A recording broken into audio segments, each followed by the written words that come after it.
Bem-vindos ao Quem Bebe por Gosto, um podcast sobre cerveja artesanal em Portugal que dá voz aos heróis desta indústria.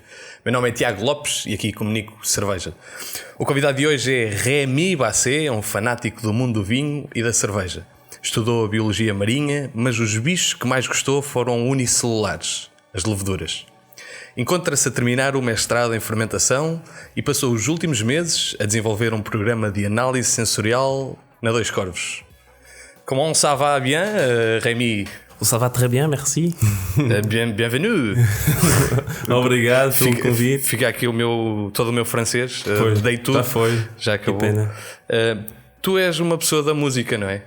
Pois sou, sim. Quer dizer, eu comecei a minha vida a aprender a música muito jovem, toquei a flauta assim. E pronto, era uma coisa que eu gostei muito.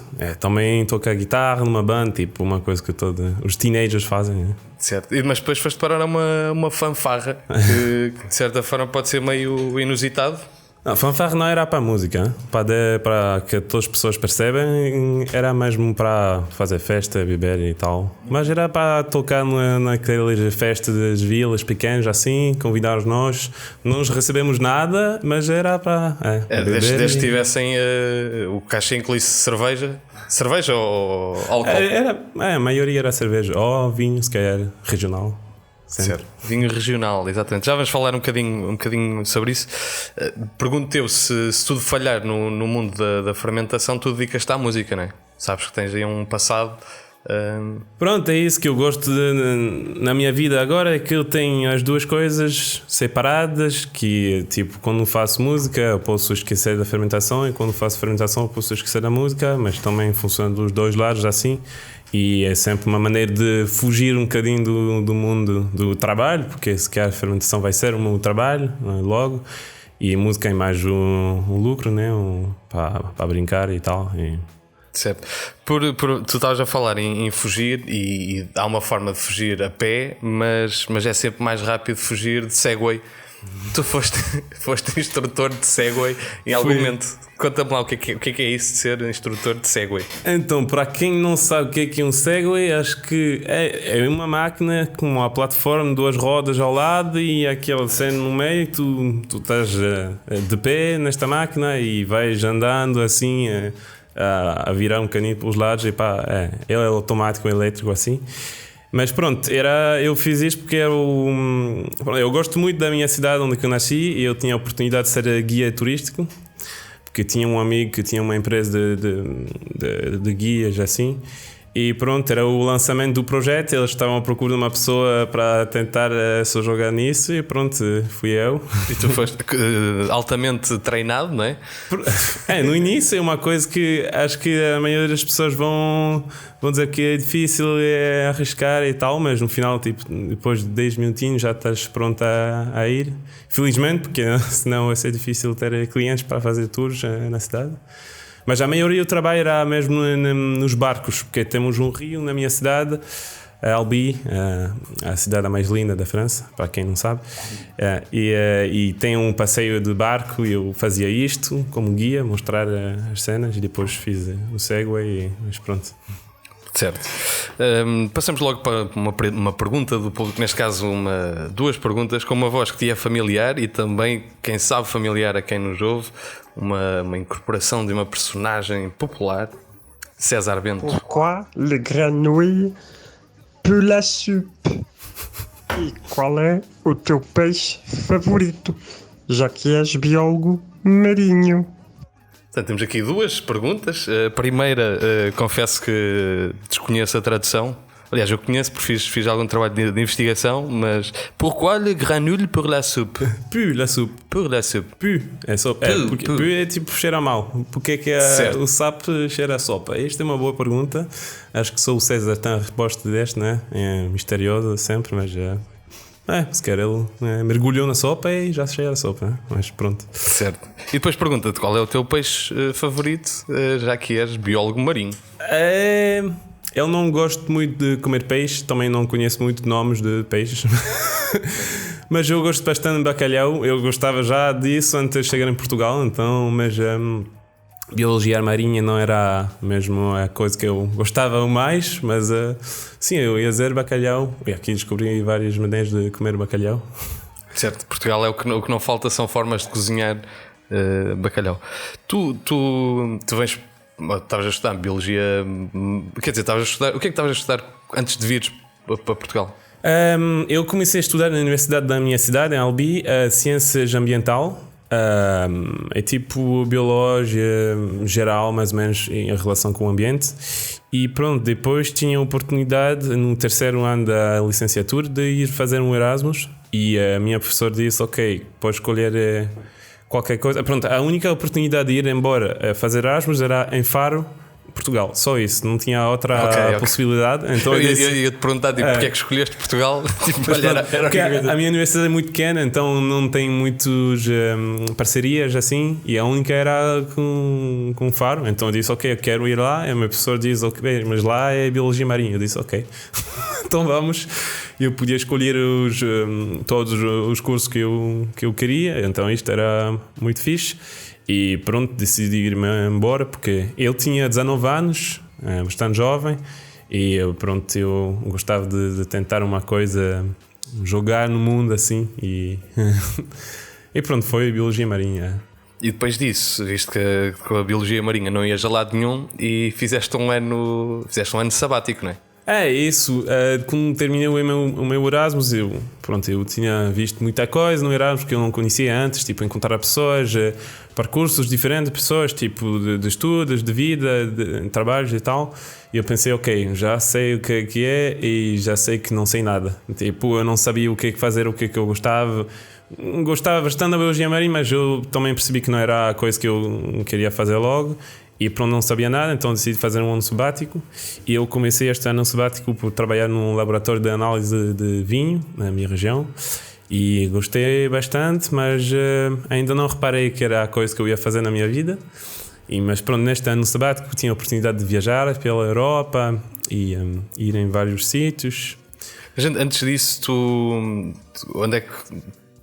Eu conheço minimamente a tua história e sei de onde é que veio, mas tu deste conta da fermentação em algum momento a trabalhar na vinha de um amigo teu.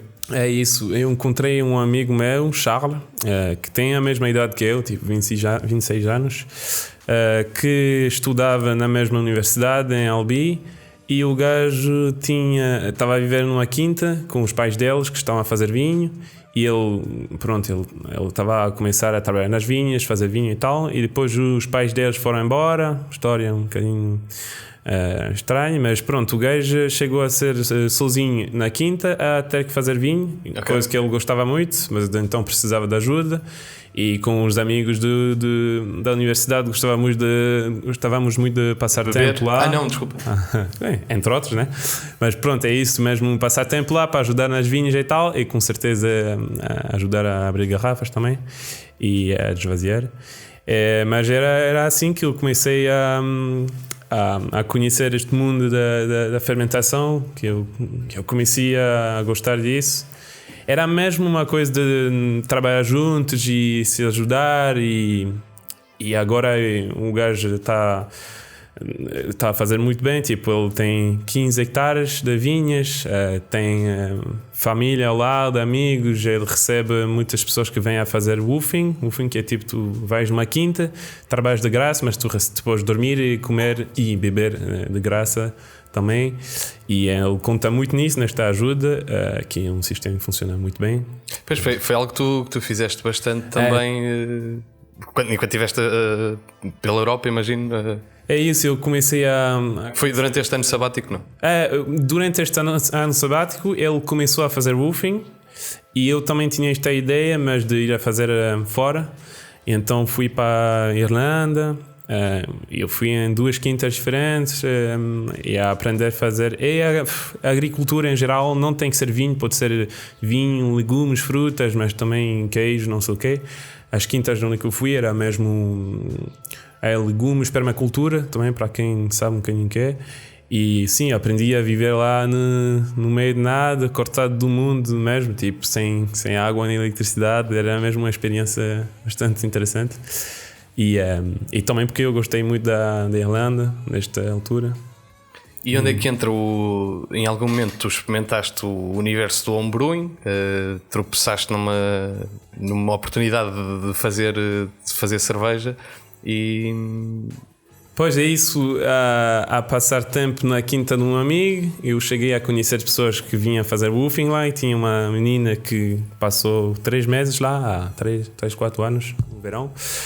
E pronto, eu fui para visitar ela na Holanda, logo do seu tempo lá em França, e ele disse, olha, vamos tentar fazer cerveja e tal. Eu disse, pô, ok, nunca pensei nisso, ok, tanto faz, vamos tentar. Então comprei um livro, comecei a ler, não percebi nada, começamos a fazer uma cerveja. A primeira cerveja que ele queria fazer era uma Pumpkin Ale. Tipo, para começar, não é a coisa que eu recomendo para quem quer começar a fazer cerveja. E então mandamos tudo fora porque cheirava mal. Certo. Mas pronto, era isso. Eu comecei a abraçar então há 2, 3 anos. Então há pouco tempo, quer dizer. Mas era isso. Comecei a abraçar na Holanda. E depois, quando voltei para a França, comprei algumas panelas e tal. E comecei a abraçar na casa dos meus pais.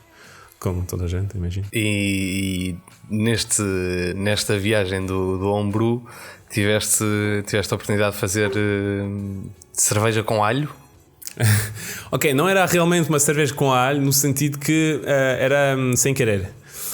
Tipo, eu estava na casa de um amigo meu que queria muito aprender a fazer cerveja, e ele disse, ok, eu posso chegar com as minhas panelas e vou-te mostrar, e logo tu fazes tu.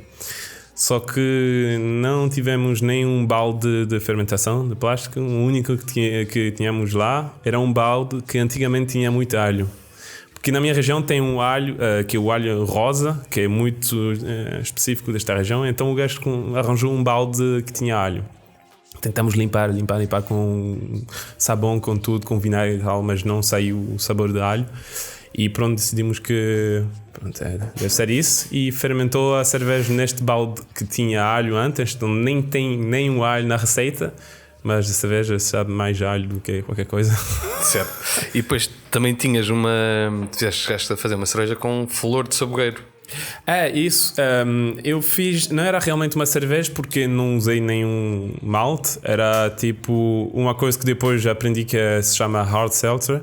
Então era mesmo só maceração de flor de sabugueiro, que eu recolhi durante o confinamento com a minha mãe, e depois fiz uma infusão a frio, tipo como se for um chá, e depois adicionei açúcar, um bocadinho de limão e levaduras espontâneas, mais ou menos, porque eram levaduras de uma outra experiência que eu fiz com uma flor que se chama Dandelion. Como é que é em português? Dente de leão, se quer. Deve ser isso. Talvez. Então, pronto, fiz um vinho de dente de leão e com as levaduras espontâneas disso, eu pitchei nesta coisa da flor de sabugueiro.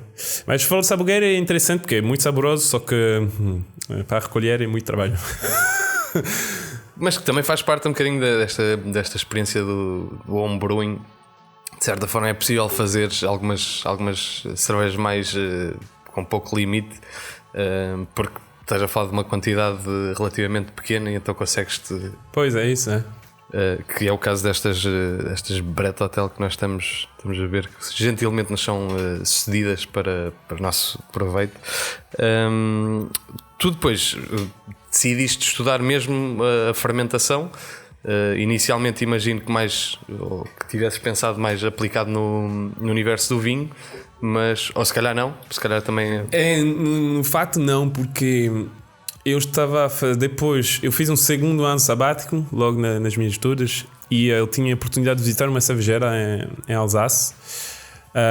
Eu falei com um cervejeiro que me disse que ele estudou em Dijon no mestrado sobre a fermentação. Eu pensei, ok, agora o que é que eu gosto é descobrir cerveja artesanal, abraçar um bocadinho em casa, e também gosto muito do vinho. E o gajo me mostrou isso, eu disse, ok, acho que é isso, é para mim. Então candidatei lá, fui aceitado, então comecei a estudar lá, então em Dijon, é um mestrado inteiro, então 2 anos. O primeiro ano é só food science, tipo ciências de alimentação, nutrição, etc. assim. e só começa no segundo ano a fermentação mesmo, e então tem uma parte vinho que se faz em Dijon na primeira parte do ano, e logo a parte da cerveja na Bélgica. E isto era mesmo este ano, em janeiro, fevereiro, março. E também tem a parte da destilação. Antigamente era mesmo queijo, só que acabaram uma parceria com uma universidade na Itália, uma coisa assim. Então agora chegamos a fazer a destilação também, então whisky e coisa.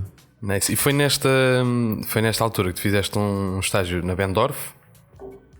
Foi isso, que estás literalmente a vestir a camisola, em que tinhas um projeto, um objetivo, digamos, diferente do habitual, em que o objetivo era essencialmente fazer cerveja com pão reutilizado. É isso, porque no primeiro ano do mestrado tínhamos de fazer um estágio de 2 meses e tínhamos de ter um projeto mesmo, não era só fazer um estágio e tal. Então eu escolhi, gosto da coisa do ambiente, gosto da abraçagem, será que tiver uma ponte entre os dois? E pronto, cheguei a pensar que posso tentar fazer uma cerveja com pão seco. Então era mesmo pão de lixo, no sentido tipo, eu fui a algumas padarias a pedir pão seco que não se podia vender e arranjei um bocadinho de pão e depois moí tudo e usei na receita da cerveja. Não traz muito gosto, é mesmo mais para mostrar que se pode reutilizar pão e que se pode utilizar, porque no pão tem amido e o amido dá para converter em açúcares para fazer cerveja. Então acho que é uma boa maneira de associar a coisa ambiental com a abraçagem, coisa que eu acho que deve ter mais no futuro, um mundo mais sustentável. Muito bem, palavras bonitas. Tu durante este período, tu partilhaste o mesmo espaço com os teus colegas de curso, né? Viveram juntos durante alguns meses.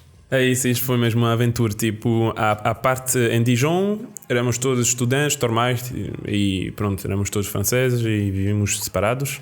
Como chegamos na Bélgica, então este ano, janeiro, fevereiro, março, fizemos um Erasmus mesmo, e neste Erasmus tínhamos todas as aulas juntos e a única maneira de achar um apartamento para 2 meses juntos era de viver todos juntos era mesmo um tipo de quinta, tipo uma casa, 3 casas, e vivíamos todos juntos tipo em dormitórios e tal, e pronto, não era nada triste, né?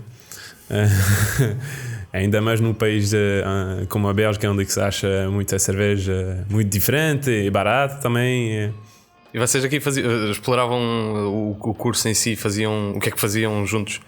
Então o curso era mesmo aulas teóricas de tecnologia brassicola, mas também há algumas coisas sobre o desenvolvimento sustentável no meio da cerveja, que era bastante interessante.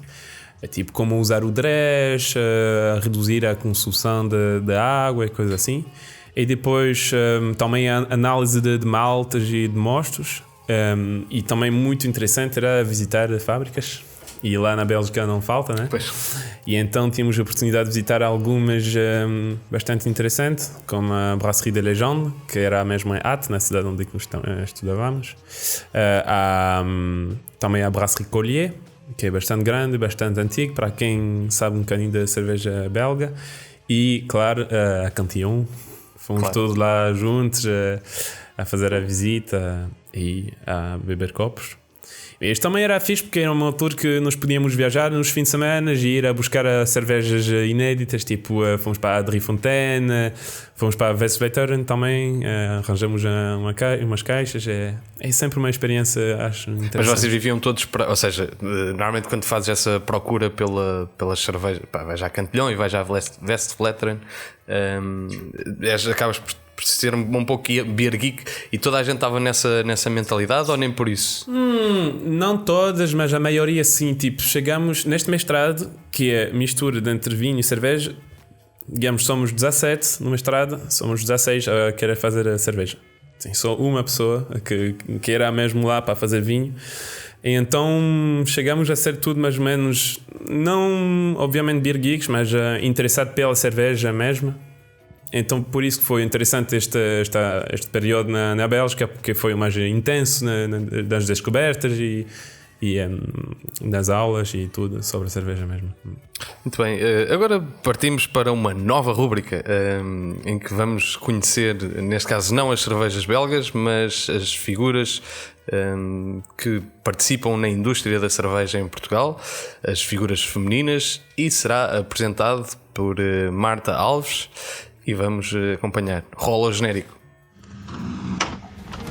E para matar a tristeza, só mesa de bar. Quero tomar a todas, vou-me embriagar. Olá, eu sou a Marta e esta é uma mesa de bar. Estamos num bar inconfundível de Lisboa, na Musa, e comigo tenho Chica Camejo. Olá, Chica, que nos vai contar a sua história de como iniciou a sua jornada cervejeira na Musa. É assim, não é tipo aquela história bonita de gosto bem de cerveja artesanal, não tem muito a ver com isso. Na realidade eu estava no Cais de Sodré uma vez, sentada num passeio. Podem todas as boas histórias começam. Não é? Podem calcular a hora, não vou dizer. Não é? E disseram que precisavam de pessoas na Musa. E eu vim à Musa e eu acho que faz 3 anos em fevereiro. Quer dizer, na minha cabeça parece muito mais, parece tipo 10, estás a ver? Mas trabalhar na Musa desgasta uma pessoa, certo? Não. Qual é que foi o pior cliente que tu já atendeste? As pessoas com quem eu trabalho dão bem mais trabalho que às vezes os próprios clientes. Uma vez disseram assim: Maria, senta aqui e traz aí mais uma dose de camarão. E foi um cliente que me bateu um bocado, porque ele disse... Literalmente? Não, bateu-me no coração porque ele disse aquilo e estava sentado com outras mulheres e foi um momento, eu fico algo ainda sensibilizada com a falta de inteligência que algumas pessoas demonstram. Olha, Chica, foi a vida que tu escolheste. É verdade. Fui para aqui sozinha, saio daqui sozinha. Olha, bora jogar ao Eu Nunca.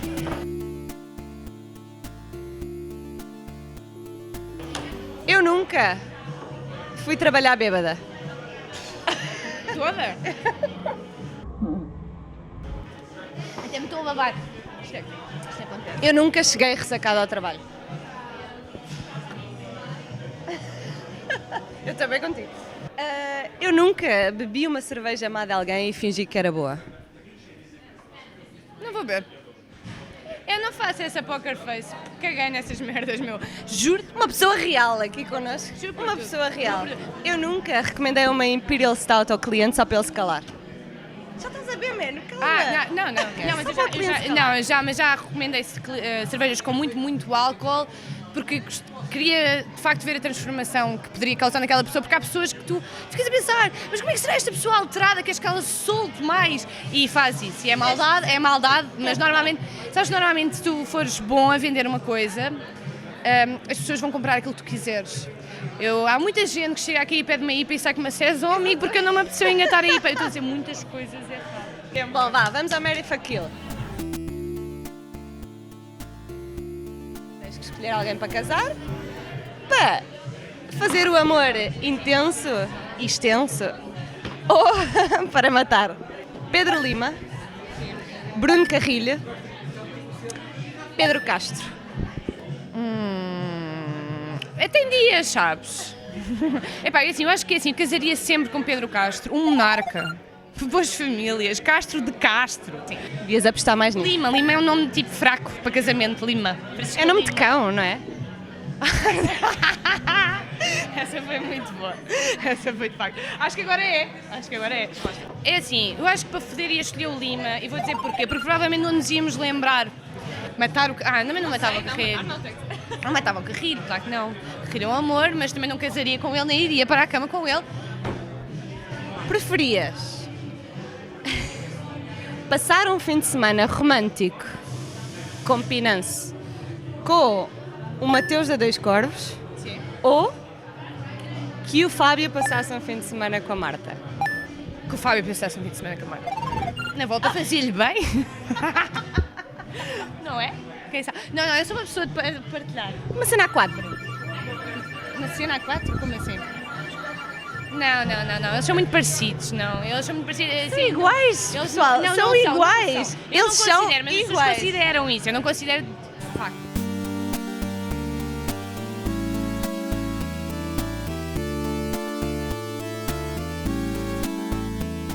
vai ser terrível. O que é que eu Bora. faço? Olho ou não olho? Tens que olhar para o biquinho. Espera, bora. Oh. Impecável, Chica. Muito bom. Agora bebes. E agora a gente bebe.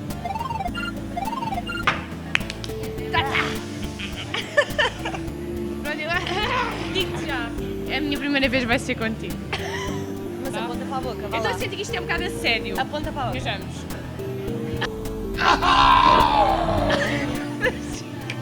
Espera, vai conseguir agora. Outra vez. Não, espera. É que eu não sei muito bem como é que isto sai. Ai, ela é uma da campeã, chaval. Ela é uma da campeã. Ai, amor. Não foi a tua Obrigada. primeira vez. Não foi, desculpa. Mas foi boa na mesma. É assim. Não sei se é a primeira vez de alguém, não é? Obrigada, Chica. Ah, de nada. E vemo-nos na próxima mesa de bar. E assim ficámos a conhecer uma das figuras da indústria da cerveja artesanal que põe a cerveja nos nossos copos, e no próximo episódio teremos mais uma rubrica da mesma forma. Não de cerveja, agora falamos sobre vinho. Tu percebes de vinho, tu já fizeste vinho e acompanhas muito essa parte, não só por estudos, mas por gosto.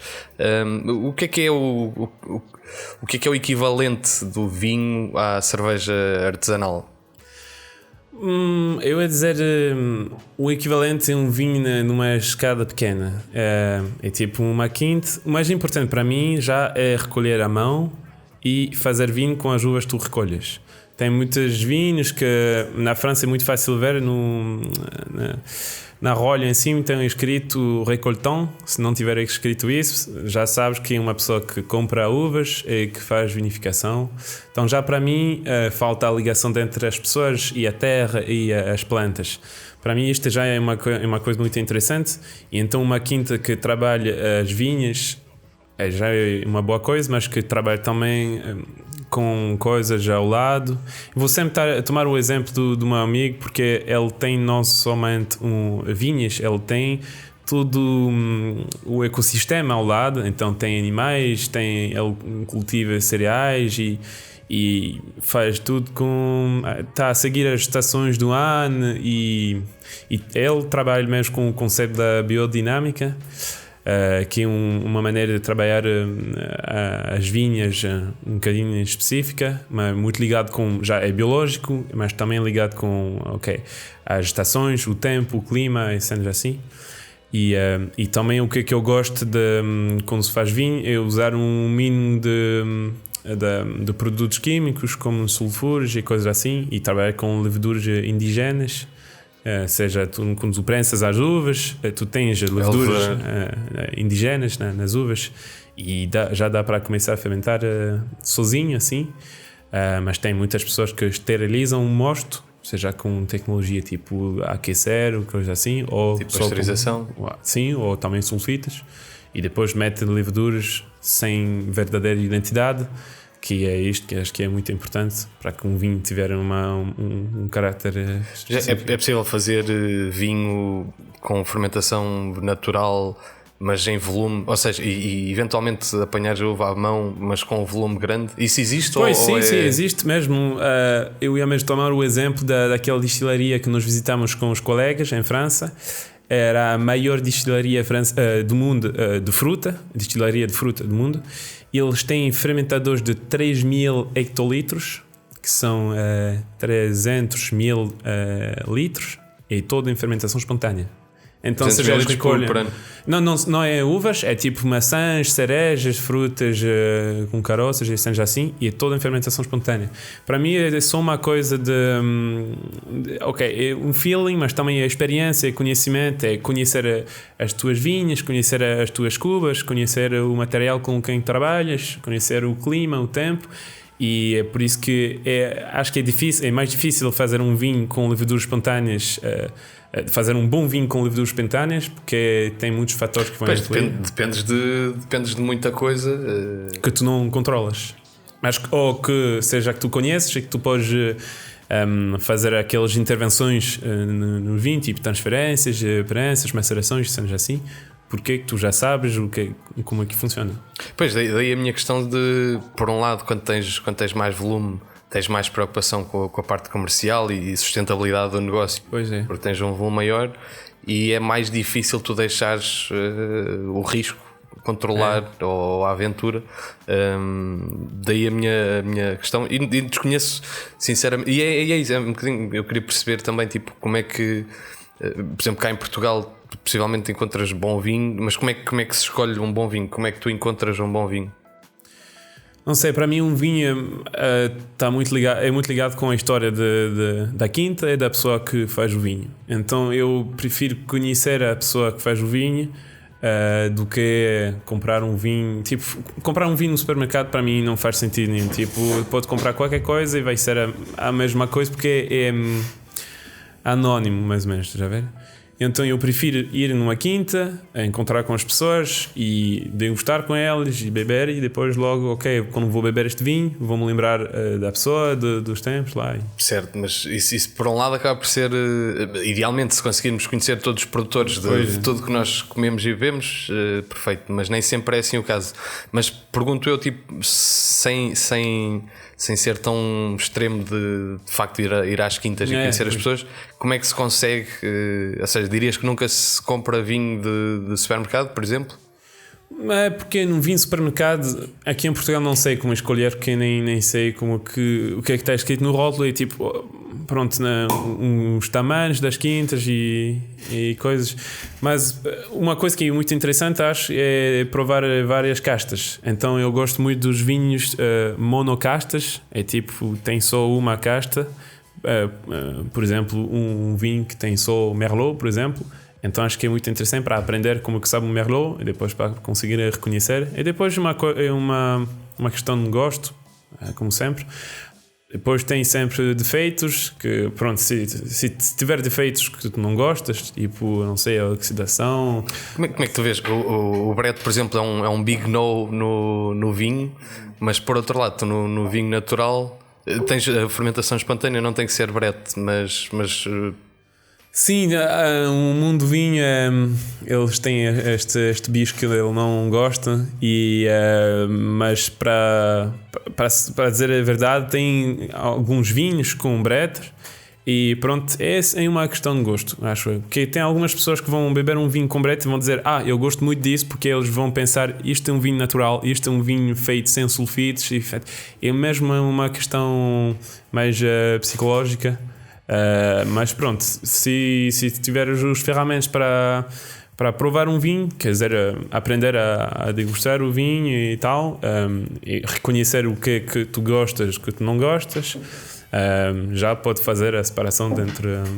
E pronto, tem algumas pessoas que gostam mesmo do Brett, como se for na cerveja, e alguns que não gostam. E outras que não. Sim, mas na cerveja tens o embrace disso, e as pessoas gostam de provar o Brett, e no mundo de vinho mesmo muita gente que percebe de vinho e que trabalha vinho e gosta de vinho, mas rejeita completamente pensar que Brett pode ser uma parte integrante. Eu ia dizer sim e não, porque tem muitas pessoas que fazem vinho, especialmente vinho natural, que adoram a Cantillon, por exemplo. A Cantillon não é só Brett, mas tem bastante funk para perceber isto, e então eles reconhecem também esta noção de trabalhar com as levaduras indígenas, e isto valoriza mais do que ver se tiver Brett ou não, acho eu. E tem a maioria das pessoas que fazem vinho que eu conheço no vinho natural na minha região gostam muito dos lâmbicos em geral, e então acho que não é só uma coisa de gostar ou não de Brett, mas é complicado, depende do mercado também é. Certo. Temos agora uma pergunta de um ex-colega teu, Nicolas de Montpellier, que te deixa um par de perguntas. Hi, I'm Nicolas from Montpellier. I have two questions for you. First, I'd like to know, what do you think about the notion of terroir or local brewing in beer, and could it be as important as in winemaking? And I also would like to know what do you think about the trend? Essa segunda já. Ele perguntava-te o conceito de terroir no vinho é absolutamente essencial, não é? Faz parte do tipo de vinho e influencia completamente. Perguntava-te se poderá também haver o mesmo conceito de terroir na cerveja artesanal e que importância é que isto pode ter. Pronto, o conceito de terroir já é bastante complicado a explicar, mas acho que no fato é simples. É fazer um produto, seja vinho, um vinho é muito marcado, mas pode ser também num queijo, num pão, qualquer coisa alimentar, que associa à cultura local, então seja das cereais, do leite, das uvas, com aonde é que está feito, quer dizer, o clima, o chão e a maneira de trabalhar, que depende das regiões. As pessoas não cortam as vinhas da mesma maneira ou não trabalham as uvas da mesma maneira, e isto faz um tudo que se chama terroir. Então o terroir inclui a casta, mas também o que é que eu disse, o chão, o clima, a maneira de trabalhar, a cultura e a vontade de fazer um vinho, um produto que sabe de uma maneira certa. Na cerveja é mais complicado no sentido que a cerveja, para mim, vinho é uma pessoa que faz vinho é um agricultor, que a maioria do tempo que ele passa é nas vinhas a trabalhar uma planta. Uma pessoa que faz cerveja é mais da indústria agroalimentar, que a maioria das pessoas que fazem cerveja compram as matérias-primas, como malte, lúpulo e tal, e transformam isso de uma forma para ser cerveja ou um produto qualquer que eles gostam.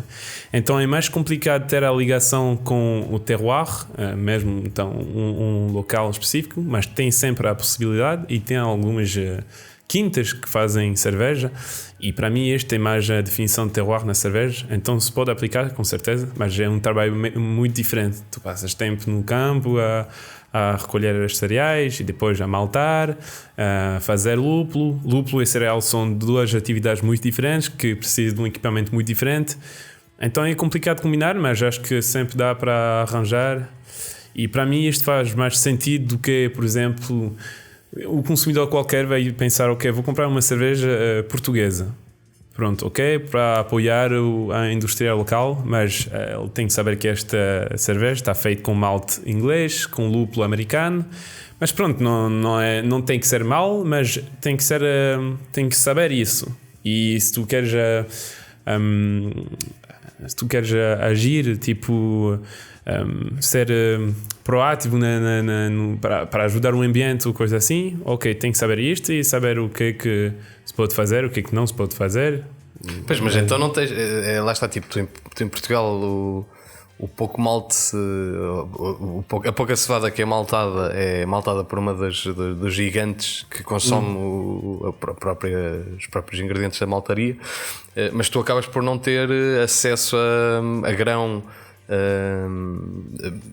Ocasionalmente tens algum tipo de grão, e se calhar a cevada não é o melhor exemplo. Tens outros tipos de grão e de trigo que podem ser usados, que são locais, mas que compõem uma pequena parte da receita.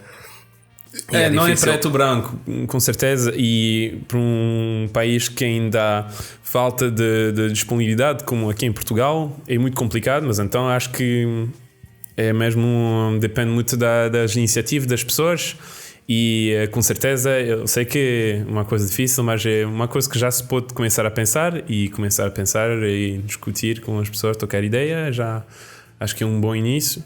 Mas pronto, na França tem algumas quintas que fazem isso, poucas, e não são mesmo conhecidas por isso. Se calhar na Bélgica é um bocadinho mais, tipo aqueles farmhouse tradicionais que faziam tudo lá e que ainda fazem um bocadinho. Mas sim, tu cá tens algumas produções de lúpulo, e aliás havia uma grande produção no Minho, no norte em Portugal. Eu acho que há 20 anos, 30 anos atrás, havia uma indústria forte de produção de lúpulo, que era todo ou maioritariamente exportado, que por algum motivo deixou de... acabou por algum... Eu não sei, não desconheço qual é o motivo. E agora vês algumas pequenas produções, lá está, pequenas breweries, a Letra, que nós estamos a ver cervejas da Letra, precisamente, tem uma pequena produção de lúpulo que consegues fazer um lote apenas e fazes uma cerveja celebrativa da apanha do lúpulo com wet hops Harvest Hop. e está feito. E não tens mais lúpulo. Existe também em Santa Maria da Feira, no Norte, também uma produção de lúpulo. Em Madeira também és, não é? E na Madeira também tens uma produção de, acho que é Beer House, que tem uma produção de lúpulo, mas lá está, tipo, o uso de lúpulo, tu dependes sempre de outros lúpulos, não tens de produção suficiente, porque lá está, de repente, acho eu, ou produzes lúpulo, ou és agricultor e tens uma produção de lúpulo, ou então fazes cerveja e compras. Pois. Sim, porque sim, o que é que já disse? Uma pessoa que trabalha em vinho é agricultor e é muito mais simples, porque as uvas são adaptadas. Quando tu tens uma casta específica, está mais adaptado num clima, num chão, numa coisa específica. No lúpulo, com certeza, um Cascade dos Estados Unidos e um Cascade na Alemanha não vai saber a mesma coisa. Mas tu consegues plantar e não tenho bastante conhecimento também para falar sobre a maneira de cultivar o lúpulo e tal, mas com certeza já sei que é um equipamento que é bastante caro e um investimento para fazer lúpulo, para secar, para separar e para pelletizar e tal, que não se pode fazer à mão para valer a pena de fazer cerveja com isso. Pois é isso, acho que tens que dedicar completamente à produção de lúpulo para conseguir ser rentável. Temos agora uma nova pergunta de José Silva. Vamos ver se consegue. Olá Tiago e olá Remy. Bem, uma pergunta para ti, Remy.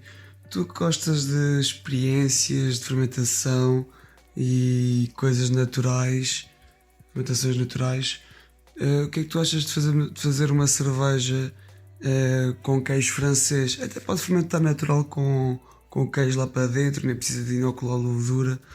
O que é que tu achas? Qual é que seria o queijo que tu escolherias para fazer uma cerveja? Um abraço para os dois. Portanto, fermentação natural, queijo, fermentar com queijo. Eu ia dizer, se calhar é complicado no sentido que queijo é fermentação, só que não é fermentação alcoólica, então não são as mesmas leveduras, não são os mesmos bichos e tem bastante bactérias. Tipo, no mesmo queijo pode ter até 100 bactérias, leveduras diferentes. E com certeza é outra coisa do que fermentar açúcar em álcool, como no vinho ou na cerveja. Mas com certeza, se eu ia fazer uma cerveja com queijo, ia ser com Roquefort, porque Roquefort é da minha região, é da minha terra, e é um dos queijos que cheiram melhor, né? Que cheiram melhor, ouvi dizer. Não, mas assim, é um queijo que eu gosto muito. Era mais para dar um sabor do que fermentar mesmo com queijo, no sentido que não. Acho que não. São dois. Isso já foi feito alguma coisa de cerveja com queijo? À partida é inusitado, não esperas que isso aconteça, mas. Se tu usas lúpulos oxidados, vai dar um sabor de queijo. Não sei se. Nunca ouvi falar de uma cerveja com queijo mesmo fermentado, o mesmo sabor, mas deve existir. Tipo, vai lá para a Omnipol ou merda assim. É uma boa transição para uma outra pergunta do Nicolás. And I also like to know what do you think about the trend of using a lot of adjuncts as enzymes, dextrins or lactose in craft brewing? Thank you. Perguntava-te então se esta moda de usar precisamente adjuntos, neste caso ele refere exoenzimas, dextrinas e lactose. Como é que tu vês isto? Eu acho que é um ferramenta muito interessante. Tipo, é uma tecnologia como pode ser qualquer equipamento para abaçar, por exemplo. Mas depois acho que depende da mentalidade, da tua mentalidade de fazer cerveja. Se tu queres fazer uma cerveja mais próximo do terroir, da terra, ou mesmo só para fazer uma coisa local, se calhar não vale a pena usar isto. E acho que vale a pena tentar achar alternativas. Por exemplo, lactose tem aqueles estilos antigos como o Milk Stout, que com certeza nos anos que foi inventado não usaram mesmo lactose, e imagino que eles usaram leite, não sei exatamente como é que se fazia, mas com aquele estilo histórico assim deve ter uma raiz que se calhar dá para tentar fazer de novo. E o lactose tem não sei como se chama, o pequeno leite, quando tu fazes queijo tem aquele líquido que sai do queijo, como se seca o queijo. E já sei que algumas cervejeiras fizeram cerveja com isso, e porque adiciona lactose, mas também a acidez do ácido láctico, e dá para fazer uma sour acho que foi a Wild Beer que fez uma cerveja sem água, só com esta água de queijo. Então é uma das alternativas. Depois tem que ver como é que sabe, e tem que melhorar, e como qualquer coisa, acho. Mas achas que não se deve, ou seja, achas que se abusa desta facilidade ou desta evolução, de certa forma tecnológica, achas que se deve usar menos, ou achas que é fazer batota, ou que por outro lado beneficia a cerveja no final do dia? Acho que é sempre uma questão de rendimento. Tu podes usar mais e mais tecnologia para ter um rendimento maior e conseguir ser sustentável. Uma empresa tem que vender, tu tem que viver, e para viver tem que fazer entrar dinheiro. Mas um ponto de vista de diversidade de estilos e de sabores, acho que é sempre interessante. E depois, pronto, não sei se eu ia usar tantos adjuntos assim. Ainda não tenho bastante experiência para falar sobre isto, mas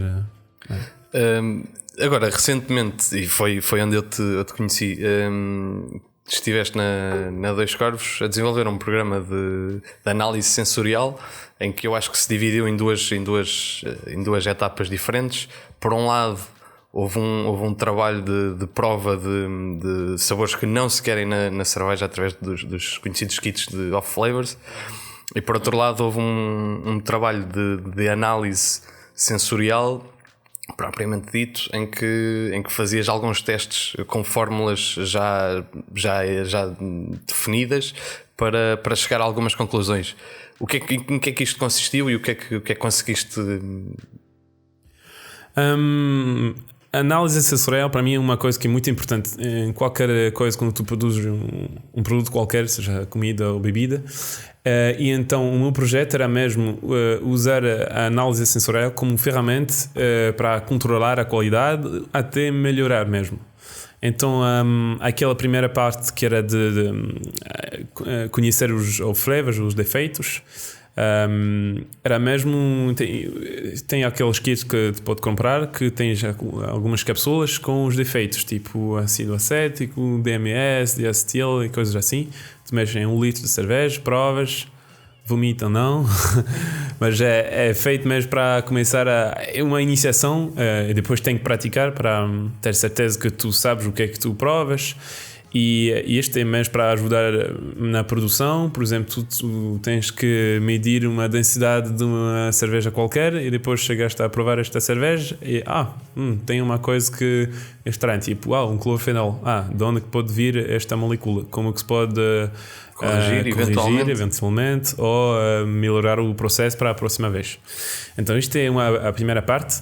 E a outra parte era mesmo aplicar o que nos aprendimos nas aulas de análise sensorial, porque tínhamos uma aula de análise sensorial, e era mesmo uma maneira mais científica de analisar um produto. No sentido que, por exemplo, o que eu fiz aqui na Dois Corvos, eu usei a Avenida, que fizemos garrafas de 36 centilitros e barris para a pressão. Eu queria saber se as duas, então, da garrafa ou da pressão, sabem a mesma coisa. Do aroma, do gosto, da carbonatação, da cor, de qualquer coisa. Então fiz um teste triangular, que é um teste muito simples. Tu tens 3 copos, tem um que é diferente. Então seja tu tens 2 avenidas garrafas e uma pressão, ou 2 pressão e uma garrafa. E depois eu deixo as garrafas com a pessoa, ele tenta ver qual é a diferente. Depois faço um tratamento estatístico muito simples para ver se tiver diferença. E logo, com bastante pessoas no teste, pode ter resultados significativos. E para concluir, a conclusão do teste foi que as pessoas não conseguem fazer a diferença. Então o condicionamento, a garrafa ou barril, não influencia no sabor. Isto é um exemplo, mas é uma coisa que se pode usar em qualquer coisa. Que outros casos é que podem ser proveitosos? Eu fiz também um teste de ranking, classificação, com a matinê, que é a Session IPA dos Corvos, com matinês de diferentes datas de engarrafamento. E eu pedi às pessoas que eles evaluaram o aroma lupulado da cerveja, para ver. Então eu tinha uma matinê de dezembro 19, que as pessoas provaram em setembro, outubro deste ano, que deve ser muito velha, mas pronto, as pessoas fazem classificação e depois faço de novo um tratamento estatístico para verificar se as pessoas disseram que tem uma cerveja que é muito mais lupulada do que uma outra, ou não. Se não, significa que a data de validade está ainda boa, no sentido que, pronto, podes escrever na garrafa 8 meses e que depois de 8 meses a garrafa está ainda boa, ou não. Neste sentido. E tu achas? Eu acho que poderá ser relevante ou importante para algumas cervejeiras poderem utilizar este tipo de metodologia para eventualmente perceber a aceitação no mercado, porque depois podes incluir outras referências, não só a tua, podes comparar com outras cervejeiras. A minha questão é quão difícil é colocar isto em prática, se é execuível, se qualquer pessoa pode fazer isto, o que é que engloba. Quando fizemos as aulas eu pensei, parece um programa bastante difícil, tipo, tenho que pensar em muitas coisas. No final cheguei cá, eu disse ok, vou fazer isto, e eu consegui fazer sozinho, mais ou menos, pronto, com a ajuda das pessoas para provar as cervejas, mas organizar não leva tanta energia nem trabalho. É mais uma questão de saber o que é que se faz, então ter um mínimo de teoria sobre a análise sensorial, os diferentes testes, como usar os testes para responder a qual pergunta, mas depois é bastante fácil, é só copos, garrafas e pessoas. Certo. Temos uma pergunta do público que vamos ouvir. Marta Alves. Olá aos dois. Remy, eu gostava de te perguntar o seguinte: sem ser os sacos ou as sacas de malte, qual é o melhor sítio para fazer a cesta na Dois Corvos? Acho que é uma boa pergunta, porque demorou tempo para achar a melhor saca mesmo. Mas eu gostei bastante do Carafa 2, que está mesmo ao lado esquerdo, quando entras no sítio dos maltes.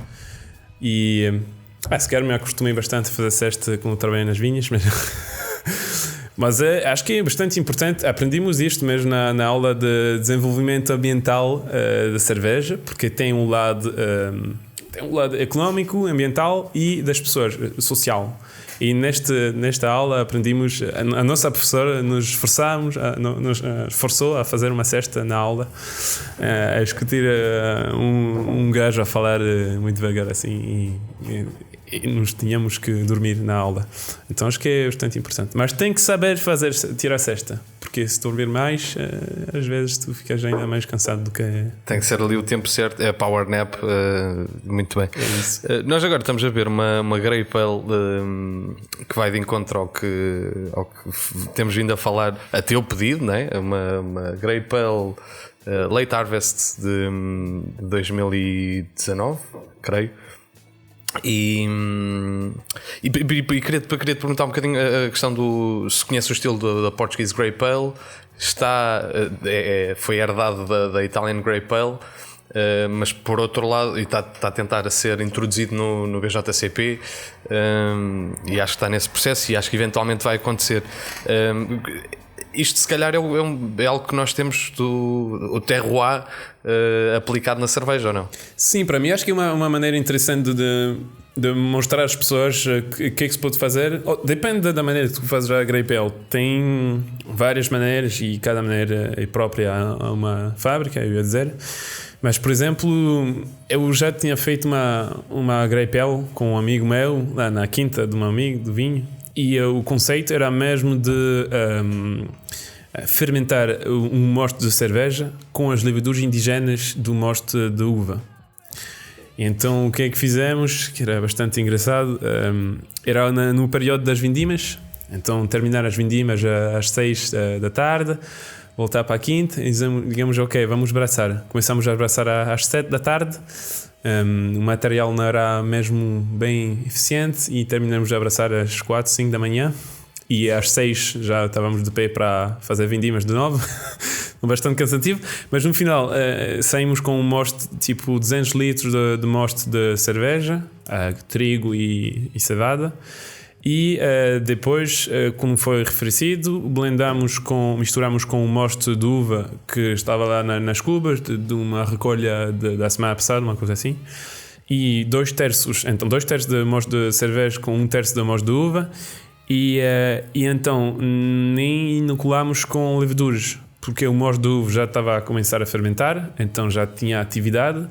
E o fato de misturar os dois, as leveduras começaram a fermentar o mosto, a mistura dos dois. E temos uma parte em barrica e uma parte sem. E isso virou muito, muito boa. E não sei se tu chegaste a provar que eu trouxe eu acho que não. Uma garrafa lá na fábrica. Talvez, não sei. Tem poucas garrafas, mas a barrica foi engarrafada há 2 semanas, uma coisa assim, então agora estou curioso de como que sai esta cerveja. Mas pronto, é uma aventura, foi bastante esforço, mas valeu a pena, porque era mesmo a minha primeira experiência para ver se consegue fermentar um mosto de cereal com leveduras de vinho, porque as leveduras de vinho não são as mesmas que tu usas para a cerveja, porque os açúcares da cerveja são diferentes, então, mas no final ficou mesmo muito bom, sem brete. E pronto, é possível. É possível. É possível. Nós estamos mesmo a terminar. Eu desconheço um pouco como é que está o mercado francês. Como é que se compara o mercado de craft francês com o português? O mercado craft francês, quer dizer, tem algumas cervejeiras que começaram a fazer cerveja artesanal há já muitos anos. Tem cervejeiras históricas no norte da França, especialmente, e na Alsácia, um bocadinho também, e na Bretanha. Mas a maioria do movimento craft nasceu, quer dizer, há 10, 15 anos máximo. E ainda bem, há 15 anos não havia muitas. Mas agora tem bastante cervejeiros que começam a ser bastante conhecidos na cena europeia, ou mesmo internacional, acho eu, se quer não. Mas é bastante interessante e tem algumas, como por exemplo um La Débauche, que fazem muitas receitas diferentes, ou por exemplo o Popin, que tem que o gajo nem toma tempo para dar nomes às cervejas, só dá o nome DDH Citra Mosaic, isso não é assim? Esse pode vender havia um perfil de Instagram que não pela... Como é que se chamava? Sainte Cru. Vamos passar imagens disso. É delicioso, é um Instagram delicioso, que acredito que sejam um pouco conhecidos pela cerveja. Na França está bastante conhecido. Não é uma das maiores, mas é na Alsácia mesmo. Então uma terra de cerveja historicamente na França, porque tipo 90% do lúpulo da França vem da Alsácia. E então eles fazem fotos muito fixes, mas também cervejas muito fixes. E agora já chega a moda das latas e coisas assim, que tem algumas cervejeiras na França que têm a máquina de enlatamento. Mas pronto, Está a explodir também, bem cheio de energia. E tem bastante investimento, acho eu. Se calhar comparado com Portugal, que seja mais difícil investir num equipamento maior e tal. Na França que é mais fácil. E no final tem mais... Mas acho que é um dos países da Europa onde tem as mais cervejeiras. Temos 2.000 cervejeiras agora na França. Mas tem muitas... A maioria delas são cervejeiras muito pequenas, muito locais, que fazem 3 receitas diferentes, 200 hectolitros por ano, e que é muito pouco, mas que já é uma coisa. Mas não é muito craft, ou não é muito geek, mas tem muita diversidade, pelo menos. Passamos agora para a rúbrica habitual, já em que o nosso convidado dá uma dica para aqueles que estão-se a iniciar, e nem só a iniciar, na bela arte do homebrewing. Solta genérico.